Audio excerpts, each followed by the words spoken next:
Schedule ఇక్కడ ఎన్ని బస్సులు ఇక్కడ నుంచి ఎన్ని బస్సులు వెళ్తున్నాయి, బస్సులు ఎక్కడ ఉన్నాయి, ప్రజా సందేశం. 1 2 3 రోల్. అందరికీ నమస్కారం. మరి ముందుగా గాజువాక నియోజకవర్గం అబ్జర్వర్గా ఇచ్చేసినటువంటి సీనియర్ శాసనసభ్యులు పెద్దలు గవర్నీయులు మా దామచర్ల జనార్దన్ గారికి నేను మనస్ఫూర్తిగా ధన్యవాదాలు తెలియజేస్తున్నాను. అలాగే మిగతా అబ్జర్వర్స్ కూడా మా చైర్మన్ యశ్వంత్ గారిని, లేకపోతే మా శ్రావణ్ గారు కానీ, ఎందుకంటే గత 3 రోజులుగా ఇక్కడే ఉండి అన్నీ పర్యవేక్షిస్తున్నారు. వారికి ఈ సందర్భంగా మా గాజువాక ప్రజల తరఫున ధన్యవాదాలు తెలియజేస్తూ, అలాగే ఈరోజు చాలా ప్రతిష్టాత్మకంగా మేము తీసుకుంటున్నాం. భోగాపురం ఎయిర్పోర్ట్ మన ఉత్తరాంధ్రకే మణిహారంగా మారబోతుంది. రేపు అన్ని మన ఈ దేశంలో, ఈ రాష్ట్రంలో వచ్చేటువంటి పెట్టుబడులకి ఇది ముఖదూరం కాబోతుందని చెప్పి ఈ సందర్భంగా తెలియజేస్తున్నాను. ఎందుకంటే ఇంటర్నేషనల్ ఎయిర్పోర్ట్ అంటేనే ప్రపంచ దేశాల నుంచి ఎవరైనా పెట్టుబడులు పెట్టాలనుకుంటే వాళ్ళు నేరుగా ఇక్కడ వాళ్ళ ప్రాంతాల నుంచి ఇక్కడికి వచ్చి అనువైనటువంటి స్థలాలు ఉంటే ఖచ్చితంగా అందులో పెట్టుబడులు పెట్టడానికి వస్తారు. అలాగా ఉత్తరాంధ్రం మరి మనకి మణిహారంగా, పెట్టుబడులకి మణిహారంగా మారబోతుంది ఇంటర్నేషనల్ ఎయిర్పోర్ట్ అని చెప్పి ఈ సందర్భంగా తెలియజేస్తున్నాను. అయితే ఆ సభని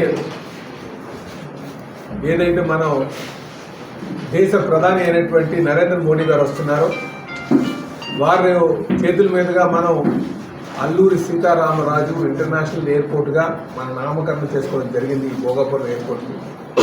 ఆ మీటింగ్ని ఘనంగా చేయాలని గౌరవ ముఖ్యమంత్రి గారైనటువంటి శ్రీ నారా చంద్రబాబు నాయుడు గారు మరి ఇప్పటికే ఆదేశాలు ఇవ్వడం జరిగింది.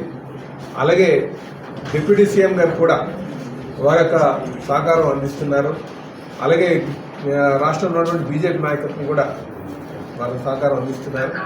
అయితే రేపు మనం ఆ మీటింగ్ని దిగ్విజయంగా చేయాలి అంటే జనాన్ని అక్కడికి వెళ్ళాల్సిన అవసరం ఉంది. జనం అయితే కొంతమంది స్వతహాగా వస్తున్నారు, కొంతమందిని మనం అక్కడ తీసుకెళ్లాల్సినటువంటి అవసరం ఉంది. ఎందుకంటే ప్రయాణ డిస్టెన్స్ కనుక, దూర ప్రాంతం కనుక అక్కడికి వెళ్ళడానికి ఆ బస్సులు కానీ అవన్నీ కూడా ఏర్పాటు చేయాల్సిన అవసరం ఉంది. అది ఇప్పటికే అధికార యంత్రాంగంతో మా శాసనసభ్యులు, అలాగే ఇన్ఛార్జ్ మంత్రులు, అలాగే కూటమి పార్టీ నాయకులు అందరూ కూడా అధికారులతో మమేకమై అక్కడ సమన్వయం చేసుకుంటూ ఇప్పటికే పకడ్బందీగా ఏర్పాట్లన్నీ చేయడం జరిగింది. మరి గాజువాక నుంచి సుమారు 125 బస్సులు పెడుతున్నాయి. అందులో మన గాజువాకలో ఉన్నటువంటి ఈ 19 వార్డుల నుంచి కూడా జనం వెళ్ళడానికి ఉత్సాహంగా ఉన్నారని చెప్పి సందర్భంగా తెలియజేస్తున్నారు. అయితే ఈ 125 బస్సులు కూడా తెల్లవారు 6:30-7 గంటలకల్లా ఇక్కడ నుంచి మొదలవ్వాల్సినటువంటి అవసరం ఉంది. ఎందుకంటే అక్కడి నుంచి ఆ ప్రాంతం నుంచి కూడా, ఇది ఉత్తరాంధ్రలో ఉన్నటువంటి అన్ని ప్రాంతాల నుంచి కూడా జనం వస్తున్నారు కనుక ఒక్కొక్కరికి ఎటువంటి ఇబ్బంది లేకుండా నియోజకవర్గానికి ఒక సమయాన్ని కేటాయించారు. ఆ సమయం మించిపోకుండా అందరూ వెళ్లాల్సినటువంటి అవసరం ఉంది. ఇది మీరు అందరూ కూడా గమనించారు. కనుక గాజువాక ప్రాంతంలో మనం 6:30కే ఈ బస్సులన్నీ బయలుదేరాలని చెప్పేసి అధికారులు సూచించడం, అలాగే అధికారులతో మా నాయకులందరూ కూడా మమేకం అయ్యి వాళ్ళతో సమన్వయం చేసుకుంటే ఆ సమయానికి పంపించడానికి అన్ని కృషి చేస్తున్నామని చెప్పి ఈ సందర్భంగా తెలియజేస్తున్నాం. అన్ని ఏర్పాట్లు చేసుకుంటామని చెప్పి ఈ సందర్భంగా తెలియజేస్తున్నాం. ఈ వెహికల్స్ ఎక్కడ ఉంటాయి సార్? ఇవన్నీ కూడా రాత్రికే ఆ ప్రాంతం ఎక్కడైతే ప్రాంతాలు మనం డిజిగ్నేట్ చేసుకున్నామో, ఎక్కడైతే మనం సూచించారో అధికారులు, ఆ ప్రాంతానికి రాత్రికే బస్సులు చేరిపోతాయి. ఇది అందరూ కూడా గమనించాలి. అలాగే అక్కడి నుంచి ఏ సమయానికి బయలుదేరాలా అన్నది కూడా క్లియర్గా చెప్పడం జరిగింది. అలాగే అధికార యంత్రాంగం నుంచి ఒకరు, అలాగే ఆ స్థానికంగా ఉన్నటువంటి మా నాయకులతో ఒకరు అక్కడ సమన్వయం చేసుకొని అక్కడ బస్సులోని కావాల్సినటువంటి బ్రేక్ఫాస్ట్ కావచ్చు, నేను తెల్లవారు 6:30కి బయలుదేరుతున్నట్టు అందులో బ్రేక్ఫాస్ట్ ఏర్పాటు చేయడం కానీ, అలాగే అక్కడ మీటింగ్ అయిన తర్వాత కొంచెం డ్రై స్నాక్స్ ఇవ్వడం కానీ, లేకపోతే దాని తర్వాత భోజన సదుపాయాలు కానీ, కొన్ని పాయింట్లు చెప్పాం, ఆ పాయింట్లు దగ్గర భోజన సదుపాయం కానీ ఏర్పాటు చేయడం జరిగింది. ఆ సమాచారం అంతా కూడా ఆ బస్సులో ఉన్నటువంటి మా పార్టీ తరఫున ఒకరు ఉన్నారు, అలాగే అధికారుల తరఫున ఒకరు ఉన్నారు. వాళ్ళకి అలాగే గ్రౌండ్లో ఉన్నటువంటి ఎవరైతే తయారు చేస్తున్నారో ఆ పాయింట్ దగ్గర ఉన్నటువంటి వారికి కూడా ఆ నంబర్లు ఇవ్వడం జరిగిందని చెప్పి సందర్భంగా తెలియజేస్తుంది. అంటే కమ్యూనికేషన్ ఎక్కడ కూడా మిస్ కాకుండా ఉండడం కోసం వాళ్ళకి నంబర్లన్నీ కూడా మనం ఇవ్వడం, అలాగే మనం వాట్సాప్ గ్రూప్లో పెట్టడం కూడా జరిగిందని చెప్పి ఈ సందర్భంగా తెలియజేస్తున్నారు. అయితే దీనికి ఎవరు కూడా కొంచెం తొందర పడకుండా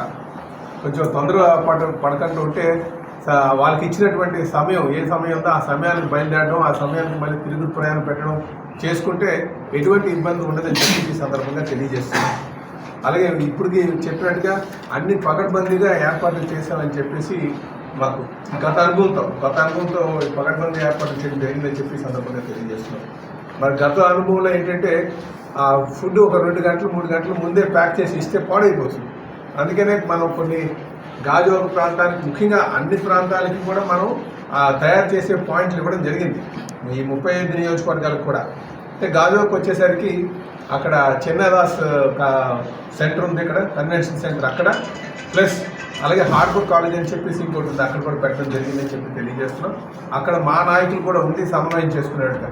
అంటే ఎక్కడైతే ఫుడ్ తయారవుతుందో ఆ ఫుడ్ పాయింట్లో కూడా స్థానిక నాయకులు, ఆ నియోజకవర్గం సంబంధించిన నాయకులు ఉండి ఆ బస్సులు వచ్చేటప్పుడు వాళ్ళతో కోఆర్డినేట్ చేసుకొని అక్కడ వాళ్ళకి ఇవ్వడం కానీ, లేకపోతే అక్కడ ఆపి పెట్టడం కానీ, అక్కడ ఆ పరిస్థితులు బట్టి ఏర్పాటు చేయడం జరిగిందని చెప్పి సందర్భంగా తెలియజేస్తున్నారు. అలాగే దీనికి అందరూ కూడా సహకారం అందించాల్సిన అవసరం ఉంది. ఇటు కూటమి పార్టీ నాయకులు కావచ్చు, అధికారులు కావచ్చు, అలాగే ప్రజలు ఎవరైతే భారీగా వస్తున్నారు కనుక అందరూ కూడా కొంచెం జాగ్రత్తగా సమన్వయం చేసుకొని ముందుకెళ్లాల్సిందిగా ప్రతి ఒక్కరికి నేను విజ్ఞప్తి చేస్తున్నాను. ఎందుకంటే ఇది ఏ ఒక్కరు అనుకుంటే జరిగేది కాదు, ఇది ఒక మహాక్రతువు. ఈ క్రతువులో అందరూ ఒక సహకారం ఉంటేనే అది సఫలీకృతం అవుతుంది. అది అందరూ గమనించాలని చెప్పి ఈ సందర్భంగా తెలియజేస్తున్నాను. అందుకే నాయకులు అందరూ కూడా, మీ ద్వారా కూడా నేను నాయకులు తెలియజేసేది, రేపు తెల్లవారు 4 గంటల నుంచే మన ప్రాంతం నుంచి బయలుదేరుతున్నటువంటి ఆ బస్సులతో, ఆ అధికారులతో మనం మమేకమై, మన నాయకులతో మమేకమై ముందుకి మీ సహకారం అందించండి అని చెప్పి తెలియజేస్తున్నాను. అలాగే ఈరోజు ఉత్తరాంధ్ర మణిహారం అన్నాను ఇందాక, మీరు ఎయిర్పోర్ట్ని మణిహారాన్ని ఎందుకన్నానంటే ఎయిర్పోర్ట్ వల్ల అభివృద్ధి వస్తుందని కొంతమంది అడుగుతున్నారు. గతంలో జగన్మోహన్ రెడ్డి గారు అన్నారు ఎర్రపాసి వెళ్ళినటువంటి ప్రాంతానికి ఎయిర్పోర్ట్ ఎందుకని. తర్వాత మధ్యాహ్నం వస్తే విశాఖపట్నం ఎయిర్పోర్ట్ ఏగలు తోలుకుంటుంది, ఇక్కడ ఇంటర్నేషనల్ ఎయిర్పోర్ట్ అన్న మాటలు ప్రజలందరూ కూడా గుర్తున్నాయి ఇప్పటికీ కూడా. ఈయన 2017 ఆ ప్రాంతంలో వచ్చి మాట్లాడినటువంటి మాటలు మళ్ళీ ఈరోజు వచ్చేసరికి ఆయన మేమే నిర్మాణం చేస్తాం, మేమే శంకుస్థాపన చేస్తాం, మేమే నిర్మాణం చేస్తామని ఒక భ్రమలో బతుకుతున్నారు. ఒక భ్రమలో మేము అన్నీ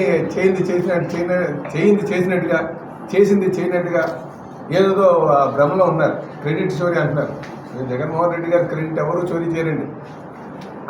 ఆయన క్రెడిట్ గారు ఎవరైనా చోరీ చేస్తే జైల్లో కూర్చుంటారు. ఎందుకంటే ఆయనకున్న నేర చరిత్ర అలాంటి. కనుక మేము ఎప్పుడు కూడా జగన్మోహన్ రెడ్డి గారి క్రెడిట్ మేము చోరీ చేయం. ఇది మేము ఘనంగా చెప్పుకుంటున్నాం. 2015లో ఎక్విజేషన్ స్టార్ట్ చేసాం. 2019 ఫిబ్రవరి 14 శంకుస్థాపన, ఆ రోజు ముఖ్యమంత్రిగా చంద్రబాబు నాయుడు గారు భోగాపురం ఎయిర్పోర్ట్కి శంకుస్థాపన చేశారు. ఆ రోజు అడ్డుపడింది ఎవరంటే ఈరోజు క్రెడిట్ కొట్టేసాము అని చెప్తున్నటువంటి మహానుభావులే. ఆ రోజు రైతుల దగ్గరికి వెళ్ళి మీరు ఎవరు కూడా రైతులు ల్యాండ్ ఇవ్వద్దు, మేము అధికారంకి వచ్చిన వెంటనే మీకు ల్యాండ్ మళ్ళీ తిరిగి ఇప్పిస్తాను, ఇక్కడ ఎయిర్పోర్ట్ అక్కర్లేదు అని చెప్పినటువంటి వ్యక్తులు ఈరోజు భోగాపురం ఎయిర్పోర్ట్ మేమే చేశామని చెప్పేసి కలబొల్లి మాటలు చెప్తున్నారు. ప్రజలందరూ గమనిస్తున్నారు. కనుక ఇలాంటి క్రెడిట్ చోట్లు ఎవరు కూడా పార్టీ వాళ్ళు తీసుకోరని చెప్పి ఈ సందర్భంగా తెలియజేస్తూ, ఈరోజు ఈ ఎయిర్పోర్టు కూటమి పార్టీ నాయకత్వం చంద్రబాబు నాయుడు గారి హయాంలో ఇది అక్కడ కేంద్ర మంత్రిగా రామ్మోహన్ గారు, ఏవియేషన్ మినిస్టర్గా విమానయాన శాఖ మంత్రులైనటువంటి రామ్మోహన్ గారు ఒక దీంతో మా యువ నాయకులు లోకేష్ గారు, అలాగే డిప్యూటీ సీఎం గారు పవన్ కళ్యాణ్ గారు, కేంద్రంలో ఉన్నటువంటి నరేంద్ర మోడీ గారు, వీళ్ళందరి సహకారంతో ఈరోజు మనం ఎయిర్పోర్ట్ని ప్రారంభించుకోబోతున్నాం. అలాగే రైతుల యొక్క సహకారం కూడా ఉంది. గత ప్రభుత్వం మీద నమ్మకం లేదు. ఈ ప్రభుత్వం వచ్చిన తర్వాత, కూటమి ప్రభుత్వం వచ్చిన తర్వాత వాళ్ళు భూములు ఇవ్వడం నేను సక్సెస్ ఈరోజు అది నిర్మాణం చేసుకోవడం జరిగింది. ఈ సందర్భం కూడా భూములు ఇచ్చినటువంటి రైతులందరికీ కూడా నేను మనస్ఫూర్తిగా అభినందనలు తెలియజేస్తున్నాను. ఆ ప్రాంతం చూసిన తర్వాత చాలా బాగా అనిపించింది. మాకు కొంత బాధ ఉంది, ఎందుకంటే మా నియోజకవర్గం నుంచి తరలి వెళ్ళిపోతుంది. కానీ అక్కడికి వెళ్ళిన తర్వాత ఆ విశాఖపట్నంకి ఆ స్థాయి ఎయిర్పోర్ట్ ఉండాలి, ఇంటర్నేషనల్ ఎయిర్పోర్ట్ ఉండాలని ఒక భావన కలిగింది. చాలా ఆనందం ఉంది ఆ ఎయిర్పోర్ట్ చూసిన తర్వాత అని చెప్పేసి నేను ఈ సందర్భంగా తెలియజేస్తున్నాను. అది 3 ప్రాంతాలకి కూడా, ఉత్తరాంధ్రలో ఉన్నటువంటి శ్రీకాకుళం కావచ్చు, విజయనగరం కావచ్చు, వైజాగ్ కావచ్చు, అన్నిటి కూడా సమ డిస్టెన్స్లో ఉంది. కనుక భవిష్యత్తులో ఆ ఎయిర్పోర్ట్ బాగా అభివృద్ధి చెందుతుంది. దాంతోపాటు అక్కడ ఏవియేషన్ యూనివర్సిటీ వస్తుంది, పైలట్ ట్రైనింగ్ సెంటర్ వస్తుంది. అది కాకుండా MRO facilities, repair, maintenance, repair and overall అని చెప్పేసి. ఓవరాల్ అంటే అక్కడ విమానాలని ఇంజిన్స్ అయ్యి రిపేర్ చేసేటువంటి ఒక పెద్ద ఫెసిలిటీ వస్తుంది. సౌత్ ఈస్టర్న్ ఏషియాకే పెద్ద పెద్ద సెంటర్ కాబోతుంది. ఇది అందరూ కూడా గమనించాలని చెప్పి సందర్భంగా తెలియజేస్తున్నారు. అలాగే ఈ ఎయిర్పోర్ట్ వల్ల అనేక పెట్టుబడులు వస్తాయనడానికి ఇంకొక నిదర్శనం చెప్పి నేను ముగిస్తాను. మీకు బెంగళూరు ఎయిర్పోర్ట్ మన ఆంధ్రాకి బార్డర్కి అక్కడ అనంతపురం దగ్గరగా ఉంటుంది. కనుక అక్కడ కియా మోటార్స్ వచ్చింది. ఇంటర్నేషనల్ ఎయిర్పోర్ట్ బెంగళూరుకి ఉన్నప్పటికీ కూడా, కర్ణాటకలో ఉన్నప్పటికీ కూడా మనకి సరిహద్దు ప్రాంతాల్లో వస్తుంది సుమారు. అందుకనే అక్కడ కియా మోటార్స్ రావడానికి ఒక కారణం బెంగళూరు ఎయిర్పోర్ట్ అని చెప్పి సందర్భంగా తెలియజేస్తుంది, ఇంటర్నేషనల్ ఎయిర్పోర్ట్. అలాగే ఈరోజు యాంకో వచ్చింది. యాంకో కూడా అంటే యుద్ధ విమానాలు తయారు చేసినటువంటి కంపెనీ కూడా రావడానికి ప్రధానమైనటువంటి కారణం బెంగళూరు ఎయిర్పోర్ట్. అది అనంతపూర్లో దగ్గరికి ఉంది కనుకనే.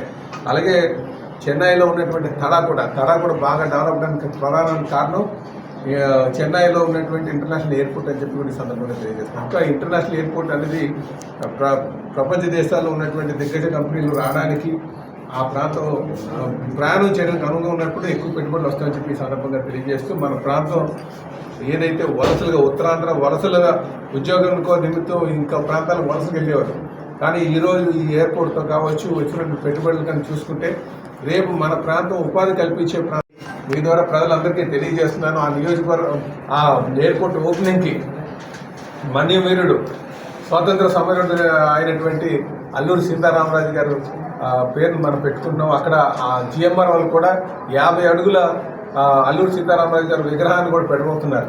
కనుక మన ఉత్తరాంధ్ర చెందినటువంటి స్వాతంత్ర సమరయోధులు వాళ్ళ పేరు మీద మనం నిర్మాణం చేసుకుంటున్నాం. కనుక ఈ ప్రాంతంలో ఉన్నటువంటి ప్రజలందరూ కూడా వచ్చి ఆ కార్యక్రమాన్ని దిగ్విజయంగా చేయండి అని చెప్పేసి ఈ సందర్భంగా తెలియజేస్తూ, అలాగే ఈ కార్యక్రమానికి ముఖ్య అతిథులుగా వచ్చి వారి చేతుల మీదుగా ప్రారంభోత్సవం చేసుకుంటున్నారు. కనుక ప్రైమ్ మినిస్టర్ గారు కూడా నేను మనస్ఫూర్తిగా ధన్యవాదాలు తెలియజేస్తున్నాను. నమస్కారం. రైతులు తీసుకెళ్తున్నారు కదా, ప్రిఫరెన్స్ ఇవ్వాలి అని ఒక ఆలోచనతో ఉన్నారు. ఖచ్చితంగా దాన్ని కూడా జిఎంఆర్ వాళ్ళకి ఆలోచించి రైతులకి వాళ్ళు భూమి ఇచ్చినందుకు గాను వాళ్ళకి గుర్తించి వాళ్ళకి ఒక విమాన ప్రయాణం చేసేటట్టుగా ఆ ఆలోచన కూడా చేస్తానని చెప్పి ఇంకోటి మీకు జగన్ నేను ఒకటే చెప్తా, ఆయన అన్న మాటలు ఎంత బాధ కలిగించిందంటే, ముసలివాడు చనిపోయాడు అంటాడు. అంటే 45 సంవత్సరాలకే ముసలి అయిపోయింది. దానయ్య వయసు 45 సంవత్సరాలు, కట్టిక బీదవాడు, గొర్రెలు కాపరి. ఆయన అన్న మాటలు బుద్ధి చంపేసినటువంటి బుద్ధి. మేము ఒకటే అంటాం, యాక్సిడెంట్లు జరగడం సహజమే కాదంటే, యాక్సిడెంట్లు కావాలని ఎవరు చేయరు. కానీ యాక్సిడెంట్ చేసిన తర్వాత నైతిక బాధ్యత, చనిపోయినటువంటి కుటుంబానికి అండగా ఉండడం, లేదు హాస్పిటల్ తీసుకెళ్ళడం, లేదు బాధ్యత తీసుకోవడం. అలాగా చేయకుండా ఒక బాధ్యతమైనటువంటి మంత్రిగా, అప్పుడు మాజీ మంత్రిగా ఉన్నాడు అప్పుడు ఆ రోజుల్లో, అంటే లాస్ట్ గవర్నమెంట్లో ఒక మాజీ మంత్రి, చదువుకున్నటువంటి డాక్టర్, అలాంటి వ్యక్తి చట్టాలని కాలరాయడం మహా దుర్మార్గం. ఇది అందరూ గమనించాలి. ఇప్పుడు బుద్ధి ఆయన ఇన్పర్సనేషన్ చేయడం, ఇప్పుడు ఇన్పర్సనేషన్ అంటే ఏంటి, ఒక వ్యక్తి బదులు ఇంకో వ్యక్తిని పెట్టి డబ్బులు ఆశ చూపించడం నేరమా కాదని అడుగుతున్నారు.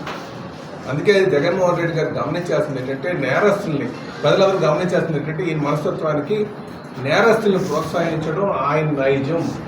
ప్రజలందరూ కూడా గమనించండి, జగన్మోహన్ రెడ్డి గారి నైజం ఎవరైతే నేరస్తులు ఉన్నారో వాళ్ళని వెనకాల వేసుకొని రావడం అదొక ఫ్యాషన్గా ఆయనకి మారిపోయింది. ఆయన ప్రజలందరూ కూడా ఏం చేసినా పట్టించుకోరు అని ఒక ఆలోచన ఉన్నారు. ప్రజలందరూ కూడా గమనించాలని చెప్పి తెలియజేస్తున్నారు.